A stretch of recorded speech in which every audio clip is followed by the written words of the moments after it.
Si vous avez raté mon webinaire du 29 janvier sur le thème des matins paisibles et sereins avec la pédagogie Montessori, surtout pas d'inquiétude, l'enregistrement est maintenant disponible et vous pouvez le retrouver dans les notes de cet épisode.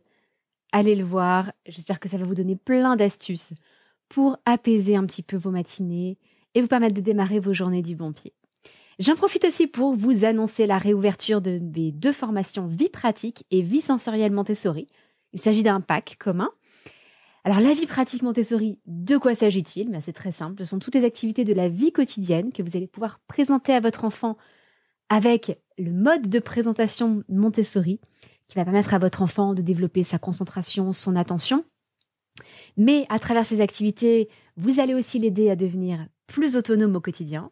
Vous allez répondre à tous ses besoins en matière de développement.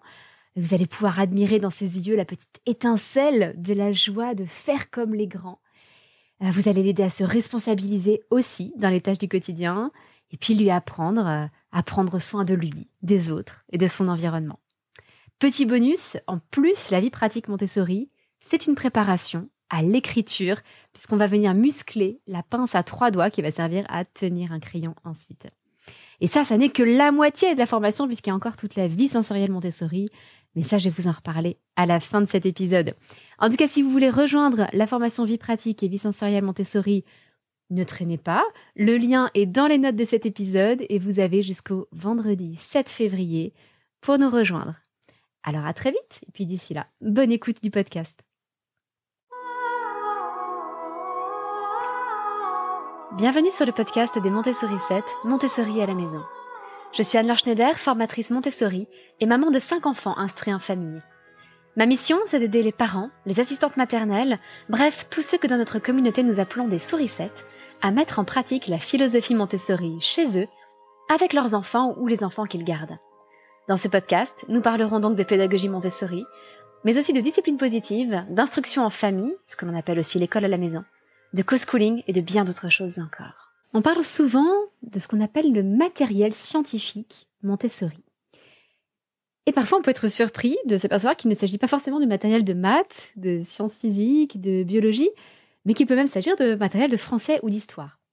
C'est parce que l'adjectif scientifique dans matériel scientifique Montessori ne qualifie pas le domaine dans lequel on utilise le matériel, mais les caractéristiques, le choix des caractéristiques du matériel lui-même. Ce n'est donc pas un matériel conçu pour l'apprentissage des sciences, mais plutôt un matériel qui a été conçu scientifiquement.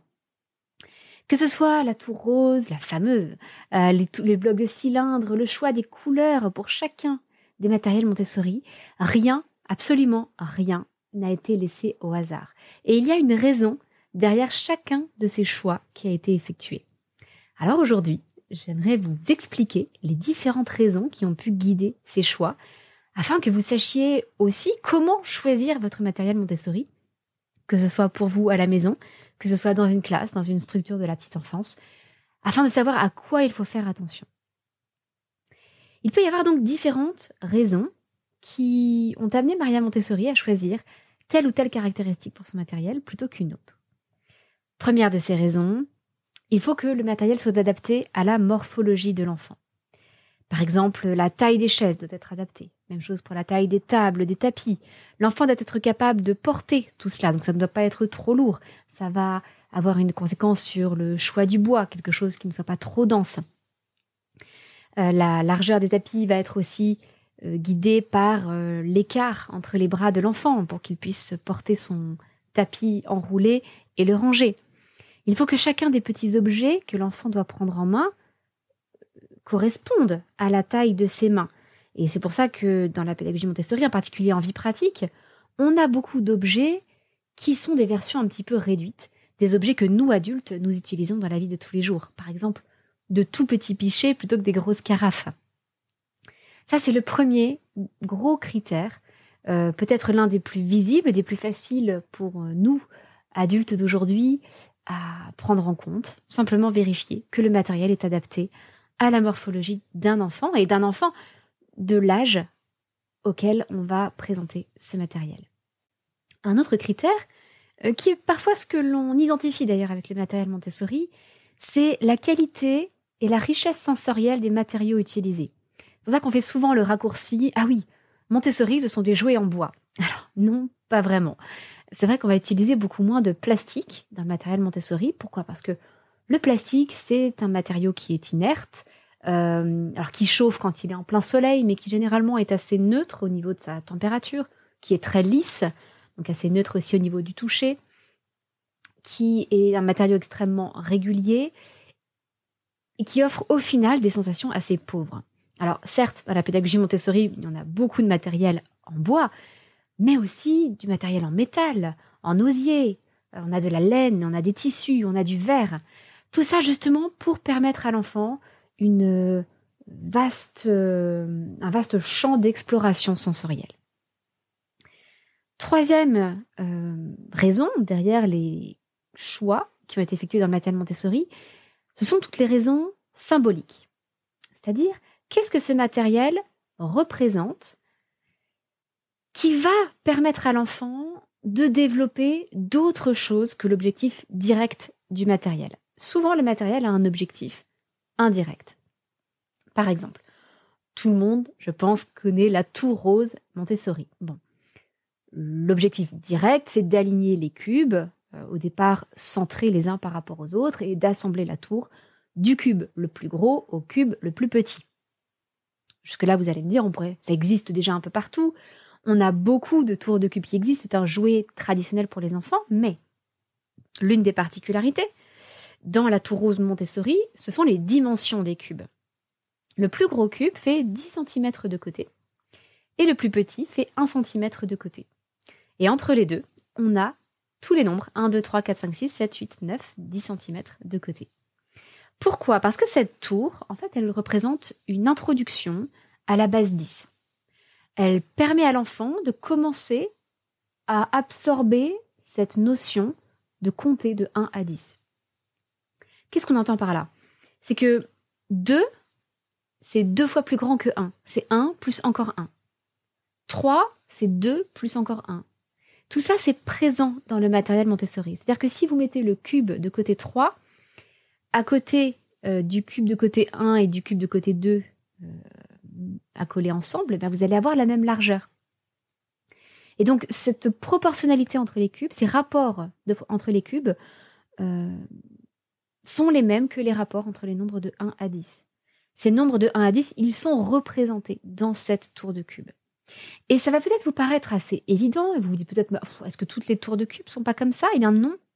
En fait, non, la plupart des tours de cubes démarrent avec des cubes un peu plus gros. Parce que c'est vrai que le petit cube d'1 centimètre de côté, j'en ai perdu quelques-uns. Au fur et à mesure des années, des déménagements, c'est tout petit, un cube d'1 centimètre de côté. J'avoue que ça peut se perdre dans un petit recoin d'une étagère ou d'une boîte. Heureusement, souvent, on le trouve en pièces détachées. On peut racheter simplement ce petit cube qui manque régulièrement. Je pense que dans les classes Montessori, la plupart des éducateurs ont un petit stock de cubes de 1 cm.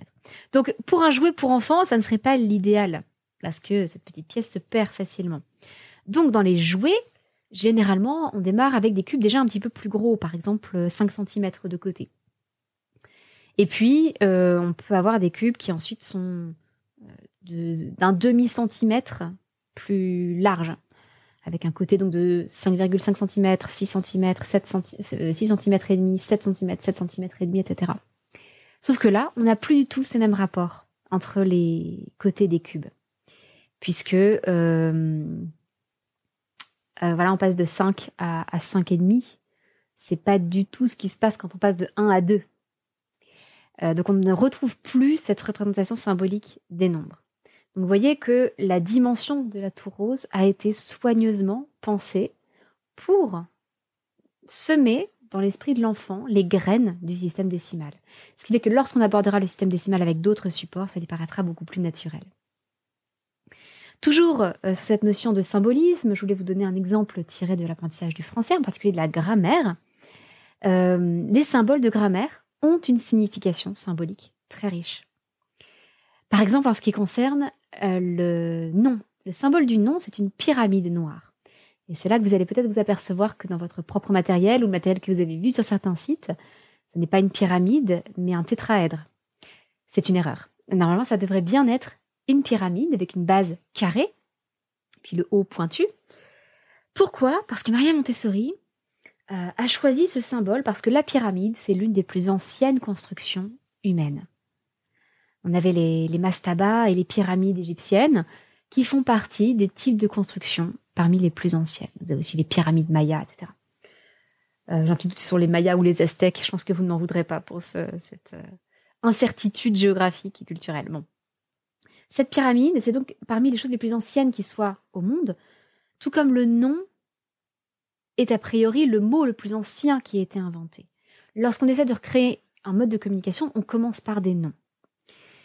Et puis le noir, parce que le noir, c'est la couleur du charbon. Et que là aussi, ça fait partie des choses, des modes d'énergie les plus anciens sur Terre.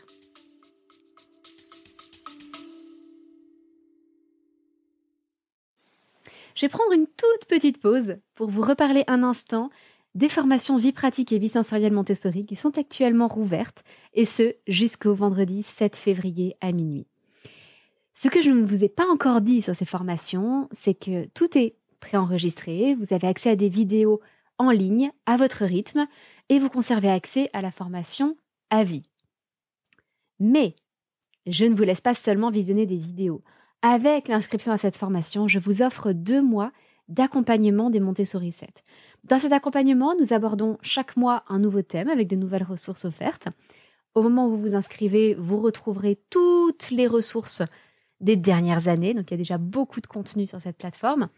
Mais surtout, et pour moi, c'est le cœur de l'intérêt de l'accompagnement, vous avez 2 séances de questions-réponses chaque mois, en direct avec moi sur Zoom, durant lesquelles vous pouvez me poser toutes vos questions pour vraiment adapter la pédagogie Montessori à vos besoins, à votre situation, pour que ce soit vraiment du sur-mesure pour vous et votre enfant. Donc, n'hésitez pas à rejoindre l'accompagnement des Montessori 7 avec ces 2 mois offerts pour toute inscription à la formation vie pratique et vie sensorielle Montessori. Le lien pour vous inscrire est dans la bio. Vous avez jusqu'au vendredi 7 février et vraiment, je vous encourage à nous rejoindre parce que c'est une communauté extraordinaire, très belle, pleine d'entraide et pleine de gens absolument extraordinaires. Allez, je vous laisse écouter la suite de votre podcast.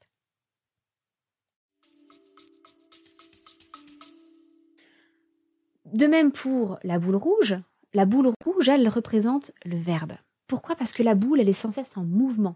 Le nom, lui, il est statique. La boule, elle bouge. Et généralement, les verbes servent à décrire des actions. Et des actions avec souvent un certain mouvement qui est impliqué. Donc, voilà, cette boule, elle représente le mouvement et l'action. Et pourquoi rouge ? Parce que le rouge, c'est la couleur du feu. Et que là aussi, le feu, c'est quelque chose qui est toujours en mouvement. Et puis allez, pour le plaisir, je vous partage peut-être l'un de mes symboles préférés, celui de l'adverbe. L'adverbe, c'est une boule, là encore, plus petite que celle du verbe, et orange. Et pourquoi, pour l'adverbe, on a également une petite boule ? Eh bien parce que si vous avez votre boule rouge qui est en train de rouler sur la table, et que vous lancez délicatement la boule orange pour venir taper sur la boule rouge, ça va modifier la trajectoire de la boule rouge. Eh bien l'adverbe, c'est ça. Ça sert à modifier le verbe. Alors, c'est possible modifier un adjectif ou un autre adverbe, mais le premier exemple que l'on donne à l'enfant, c'est que l'adverbe vient modifier un verbe. Par exemple, je marche, ok, mais je marche lentement, je marche vite, je marche...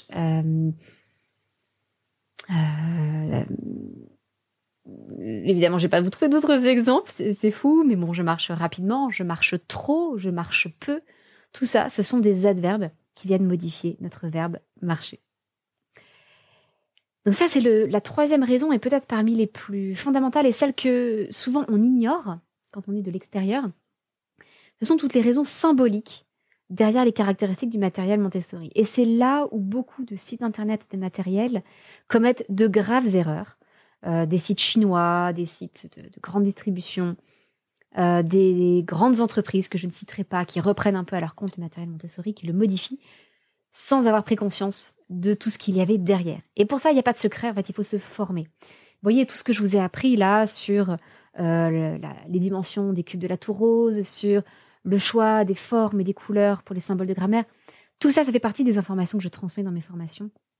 Pourquoi ? Pour que les personnes sachent, mes stagiaires sachent pourquoi le matériel est conçu de telle façon, et du coup, puissent fabriquer ou acquérir du matériel en toute connaissance de cause, en sachant à quoi il faut faire vraiment attention, sinon on perd la moitié de l'intérêt du matériel.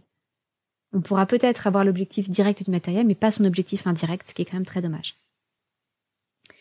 Un autre critère fondamental qui a guidé Maria Montessori dans la conception du matériel, c'est que à chaque fois, il fallait isoler la difficulté. Ce qui veut dire que tout ce qui ne concerne pas le concept que l'enfant est en train d'étudier sera identique. Par exemple, les tablettes de couleurs. Si l'enfant travaille sur les couleurs, eh bien, il n'y a que la couleur qui doit changer d'une tablette à l'autre. Les tablettes vont être faites donc dans le même matériau, elles vont être de la même taille, elles vont se ressembler visuellement, même forme, etc. Il n'y a que la couleur qui va changer. Ça, c'est ce qu'on appelle l'isolation de la difficulté, qui est l'un des principes pédagogiques fondamentaux de la pédagogie Montessori. Une fois qu'on a cette base de matériel, ce qui va être important aussi, et qui va évidemment influencer la conception de matériel ultérieur, c'est que tout doit rester cohérent. Par exemple, si, comme je vous l'ai dit, le verbe est symbolisé par une boule rouge, eh bien, il doit être symbolisé par cette couleur rouge partout. Donc, déjà, dans les symboles de grammaire, dans l'analyse grammaticale, c'est-à-dire que lorsqu'on analyse une phrase, on va dessiner un petit rond rouge au-dessus du verbe, qui est la projection en 2 dimensions de la boule rouge. Et lorsqu'on apprend la conjugaison, eh bien là encore, les verbes seront écrits en rouge. Par exemple, c'est tout le travail des petits livrets rouges de conjugaison. Le verbe est en rouge, le pronom personnel, je, tu, il, nous, vous, il, elle, etc., lui est écrit en violet, parce que c'est la couleur du pronom. Donc on va retrouver cette cohérence à travers l'ensemble du matériel, ça va donner des points de repère très stables à l'enfant.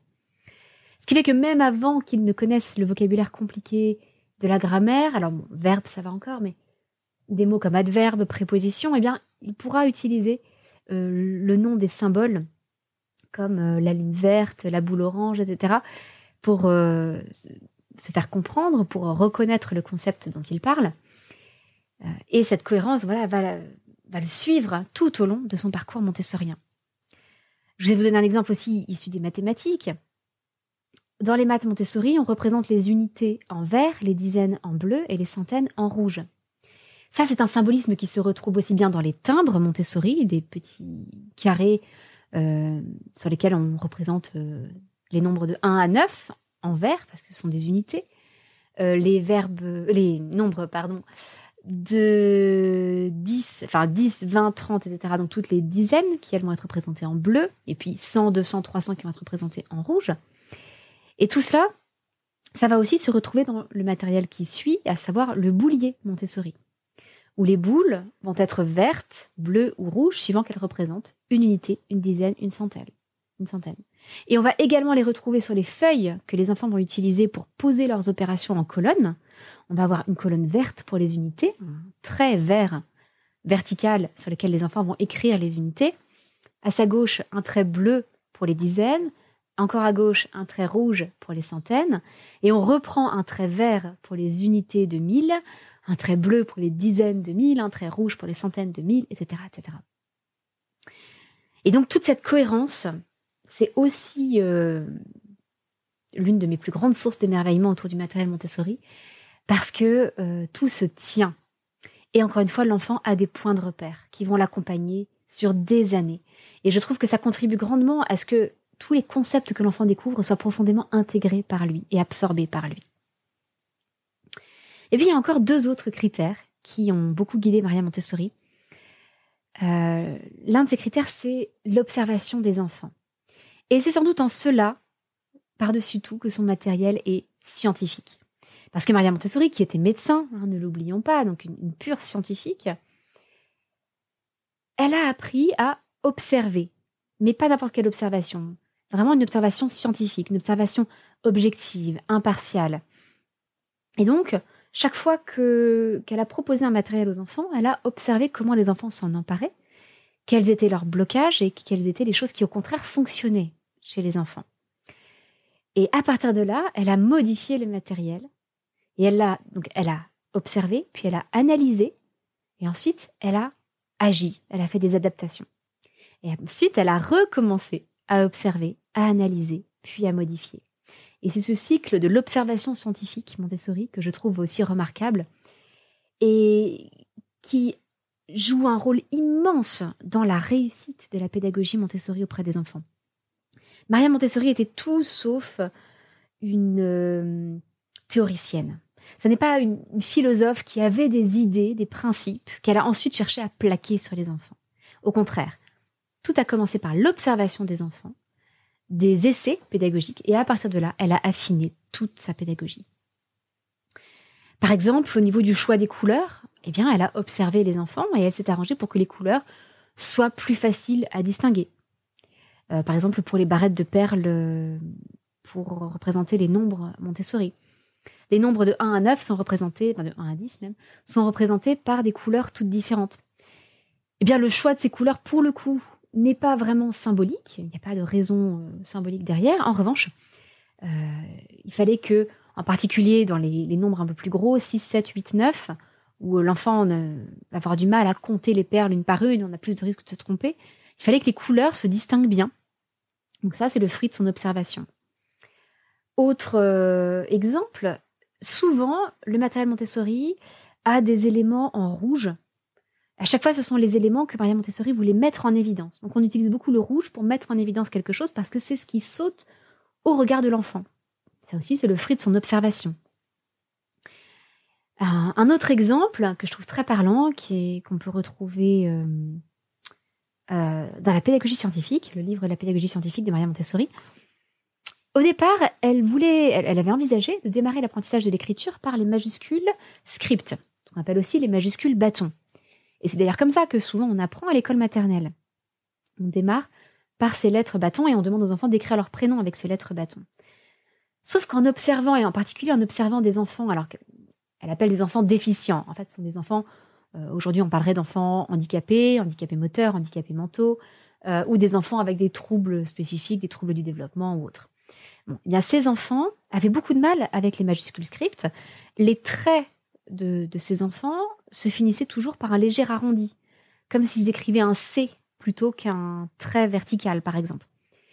Et en les observant, elle s'est rendue compte que ce trait à maintenir bien droit, ça demandait beaucoup d'efforts aux enfants.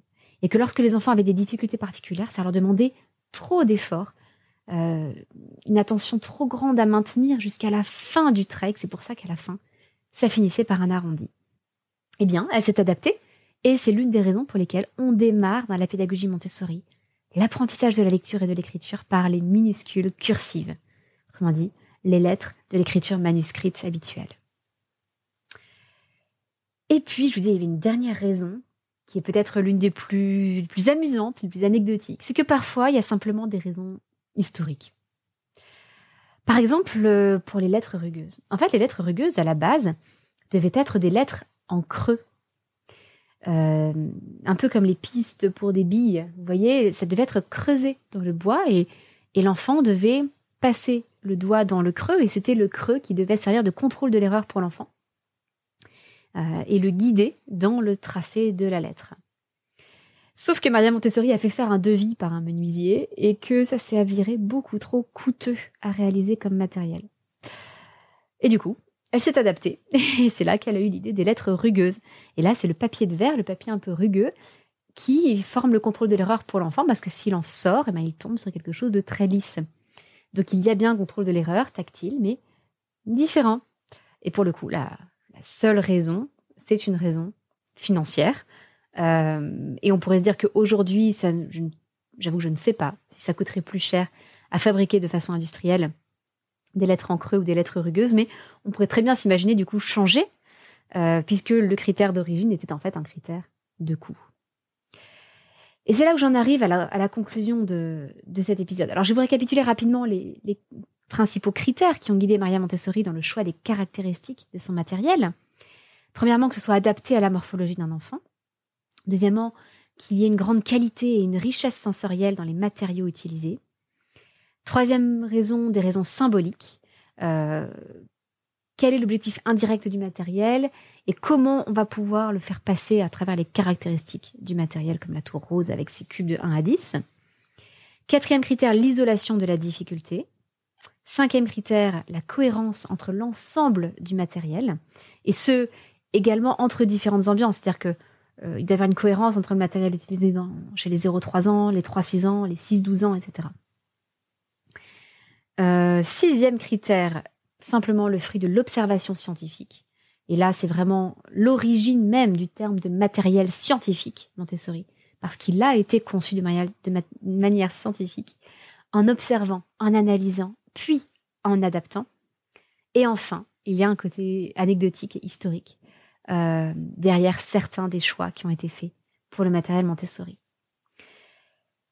Donc, comme vous le voyez, ce matériel représente à la fois représente une vraie merveille. Il y a de quoi s'émerveiller devant cette richesse, tout ce qu'il y a derrière chacun des choix du matériel Montessori. Et du coup, je pense que vous comprenez peut-être un peu mieux pourquoi certains éducateurs Montessori peuvent sembler aussi rigides, aussi scrupuleux, aussi secs parfois, et exigent une observation absolument stricte de la pédagogie Montessori et surtout du matériel Montessori. Ça se comprend.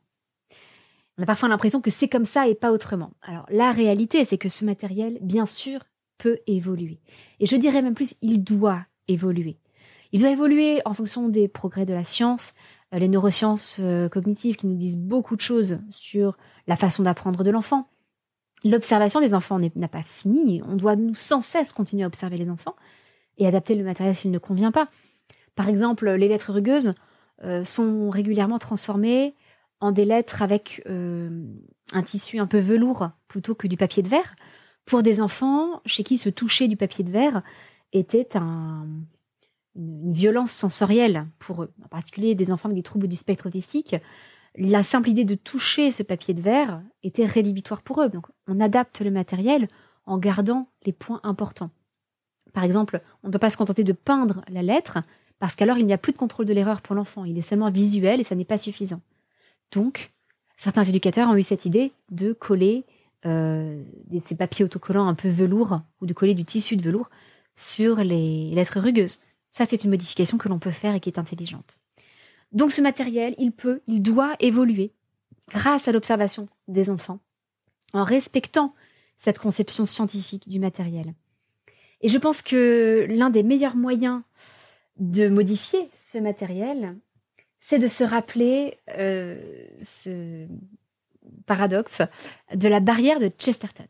Alors si vous n'en avez jamais entendu parler, je me réjouis de vous le partager.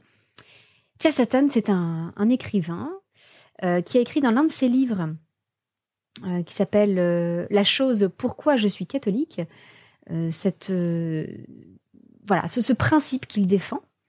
Je vais vous en lire une traduction, évidemment, il écrivait en anglais. En matière de réforme des choses, par opposition à leur déformation, il existe un principe clair et simple, un principe que l'on qualifiera probablement de paradoxe. Mettons qu'il existe une certaine institution ou loi. Par souci de simplicité, disons une clôture ou un portail érigé en travers d'une route. Le type de réformateur le plus moderne y va gaiement et dit « Je n'en vois pas l'utilité, débarrassons-nous-en ». Ce à quoi les réformateurs les plus intelligents feraient bien de répondre « Si vous n'en voyez pas l'utilité, je ne vous laisserai certainement pas vous en débarrasser. » Partez et réfléchissez. Ensuite, lorsque vous pourrez revenir et me dire que vous en voyez l'utilité, je vous autoriserai peut-être à le détruire. On garde parfois une version un peu plus... il y a parfois une citation un peu plus raccourcie de cela, c'est ne détruisez pas ce que vous ne comprenez pas. Et là, c'est vraiment le principe à garder en tête si l'on veut faire des adaptations concernant le matériel Montessori. Par exemple, si on veut changer la couleur de quelque chose. Apprenez d'abord pourquoi cette couleur a été choisie. Peut-être que, comme pour les barrettes de couleur mathématiques, il n'y a pas une raison profonde qui ferait que le 5 est représenté par la couleur bleu clair. Voilà. Et donc, on peut changer cette couleur. À l'inverse, la boule rouge du verbe, il y a une raison profonde derrière le choix de cette couleur rouge. Et donc, on ne va pas la changer. Donc apprenez d'abord pourquoi telle ou telle caractéristique a été choisie, et ensuite seulement vous pourrez, en toute connaissance de cause, choisir de la modifier ou pas. Et ça, c'est vraiment la leçon que j'aimerais que vous gardiez de ce podcast. Le message que j'aimerais transmettre, c'est qu'il ne faut rien changer tant qu'on ne sait pas pourquoi ça a été mis en place de cette façon-là. C'est valable pour beaucoup de choses. C'est un précepte de Chesterton auquel j'essaie de me conformer le plus possible. Par exemple, si vous voyez une vis quelque part, avant de vous dire ça ne sert à rien, je vais l'enlever, essayez de comprendre à quoi elle sert, pourquoi elle a été mise là. Parfois, vous découvrirez que les raisons n'existent plus et que donc on peut la retirer. Et parfois, vous découvrirez des choses auxquelles vous n'avez pas pensé. Et vous découvrirez que cette vis a en fait une utilité profonde. Un petit exemple, il y a beaucoup d'endroits du monde où, traditionnellement, on n'installait pas de maison d'habitation. On ne vivait pas. Parce que on ne savait pas pourquoi, mais on savait juste que non, là, c'est pas un endroit où aller habiter. Avec l'extension des villes, etc., les explosions démographiques, on a analysé avec nos connaissances scientifiques ces terrains et on se dit, non, il n'y a pas de raison, on peut très bien installer une maison ici. Et c'est comme ça qu'on a développé des endroits. Alors c'est vieux, ça commence avec Pompéi. Il y avait déjà eu des éruptions volcaniques. On avait oublié ces éruptions volcaniques et donc on avait recommencé à s'installer à Pompéi et à développer la ville. Ça a été le cas aussi dans plein d'endroits du monde où, à l'heure actuelle, il y a des inondations catastrophiques, il y a des glissements de terrain, il y a des catastrophes naturelles. Mais on a perdu le souvenir des raisons pour lesquelles il ne fallait pas s'installer là. Du coup, on s'y est installé sans faire confiance à la sagesse populaire et aujourd'hui, on s'en mord les doigts parce que ces endroits se retrouvent soumis à des catastrophes naturelles, tout ce dont je vous ai parlé. Et les personnes qui y vivent en souffrent. Il y a énormément de victimes, de morts, de blessés. Tout ça parce qu'on a oublié les raisons pour lesquelles il ne fallait pas s'installer là. Donc voilà, cette barrière de Chesterton, c'est peut-être le point clé à garder en tête lorsqu'on veut modifier du matériel Montessori, ou tout simplement une bonne maxime à garder en tête pour sa vie de tous les jours. Voilà, c'est tout pour aujourd'hui. Je vous souhaite une excellente semaine et je vous donne rendez-vous mardi prochain. Votre petite sourisette, Anne-Laure.